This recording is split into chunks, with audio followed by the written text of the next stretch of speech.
వరకు ఒక పేమెంట్ కూడా చేయాలి.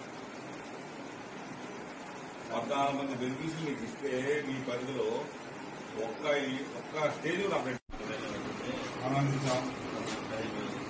ఎవరో తెచ్చాను 4 ఏళ్ళు హౌసింగ్ ప్రోగ్రామ్ సంబంధించి ఎవరైతే కంప్లీట్ చేసుకోలేకపోయారో వాళ్ళందరికీ గవర్నమెంట్ అదనంగా 50,000 రూపాయలు 75,000 రూపాయలు ఇవ్వడం జరిగింది. దాంట్లో మన మండలంలో 104 మందికి ఇచ్చారు.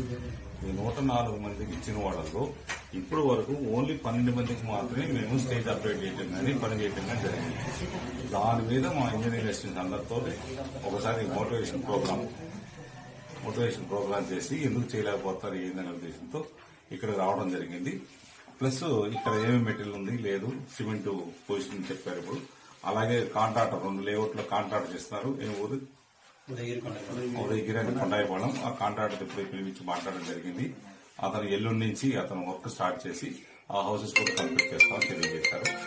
వాళ్ళకు కూడా మనం ఆప్షన్ 3లో ఎవరైతే ఇల్లు కట్టుకున్నా కూడా ఇల్లు కట్టుకుని ఆ ఆప్షన్ 3 కంప్లీట్ అయితే మళ్ళీ అదనంగా వాళ్ళకు కూడా 50,000 రూపీస్ గవర్నమెంట్ ఇచ్చేదానికి ఇప్పుడు రెడీలో ఉంది. దానికి జీవో కూడా వచ్చింది.